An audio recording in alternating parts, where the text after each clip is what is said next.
শেখ হাসিনা পালিয়ে যাওয়ার ৩ দিন আগে বলেছিলেন শেখ হাসিনা পালায় না, নেতাকর্মীদের রেখে সে পালিয়ে গেছে, সে মিথ্যাবাদী ভণ্ড। অন্যদিকে বেগম খালেদা জিয়া আপোষ করলে 1/11-এর সময় ক্ষমতায় যেতে পারত। মৃত্যুমুখে জেনেও তিনি আপোষ করেননি। এই জন্যই আমরা বিএনপিকে ভালোবাসি, এজন্য বিএনপির দল করি। অন্যদিকে হাসিনা নেতাকর্মীদের রেখে পালিয়ে গেছে। বৃহস্পতিবার বিকেলে ফরিদপুরের ভাঙ্গা উপজেলায় বিএনপির আয়োজনে বিএনপি চেয়ারপারসন বেগম খালেদা জিয়ার আশু রোগ মুক্তি কামনায় এক ইফতার মাহফিলের প্রধান অতিথি হিসেবে কেন্দ্রীয় কৃষক দলের সাধারণ সম্পাদক মোহাম্মদ শহীদুল ইসলাম বাবুল এসব কথা বলেন।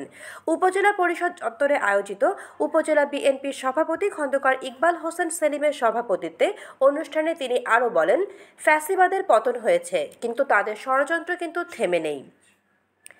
এ সময় আরও উপস্থিত ছিলেন উপজেলা বিএনপি সাধারণ সম্পাদক মুন্সী হাবিবুর রহমান, ঢাকা মহানগর যুবদলের সভাপতি এম ইউসুফ হোসেন, কৃষক দলের সদস্য সচিব মুরাদ হোসেন, কেন্দ্রীয় নেতা সাইফুল চৌধুরী রতন, সজীব ঘোষ, উপজেলা পৌর ইউনিয়ন বিএনপি ও অঙ্গ সংগঠনের নেতৃবৃন্দ। আমরা সকলে একটা দল করি ভাই, সেই কারণে সেখানে মিলিত হয়েছি ইফতার করবার জন্য, কথা বলবার জন্য। আপনারা মনে রাখেন যে 5 তারিখে, অগাস্ট মাসের 5 তারিখে হাসিনা পালিয়ে গেছে। তার 3 দিন আগে সে কথায় কথা হুঙ্কার দিয়ে বলতো, অহংকার করে বলতো যে হাসিনা পালায় না। একটা মিথ্যাবাদী, একটা ভণ্ড, একটা বারবার পালাইছে। আমরা বলতে পারি আমার নেত্রী পালায় না।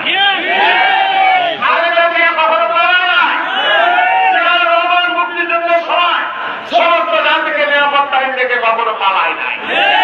মুক্তিযুদ্ধের ঘোষণা দিয়েছে, যুদ্ধ করেছে।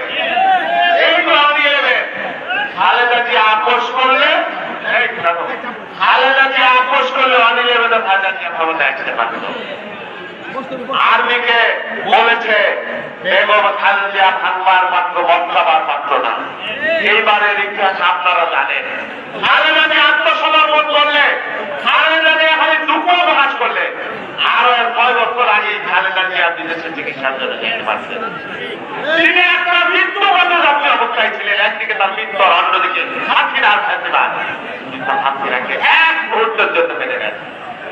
সেই জন্য খালেদা জিয়াকে ভালোবাসি, সেই জন্য খালেদা জিয়া আপোষ করেছি। তার দল করি, মিথ্যাবাদী ভণ্ড প্রতারকের দল করি না। হাজার হাজার লক্ষ লক্ষ কর্মী বাহিনীকে নিরাপত্তাহীন থেকে নিজে তার বোনের জীবন দিয়ে ভাগিয়ে চলে গেল। বন্ধুরা, তবে হাসিনা পালালেও মনে করেন তার পথ একেবারে ফকফকা হয়ে গেল। আপনারা ক্ষমতায় চলে গেছেন, আমরা ক্ষমতায় চলে গেছি, এইটা কিন্তু ভাইবেন না। একটা রিজিমের পতন হয়েছে, ফ্যাসিবাদের পতন হয়েছে, ষড়যন্ত্র কিন্তু শেষ হয় নাই। এই 1/11 বিএনপিকে মাইনাস করতে বলা হলো 2 নেত্রী মাইনাস, পরে নেই খালি বিএনপি মাইনাস, খালেদা জিয়াই মাইনাস। বিএনপিকে ভেঙে ফেলতে হবে, নিঃশেষ করতে হবে, টুকরো টুকরো করে দিতে হবে। 17 বছর হাসিনা নাই চেষ্টা করেছে, পেরেছে বলেন? 13 সালে নির্বাচনে কি বিএনপি ক্ষমতায় আসলো না? 9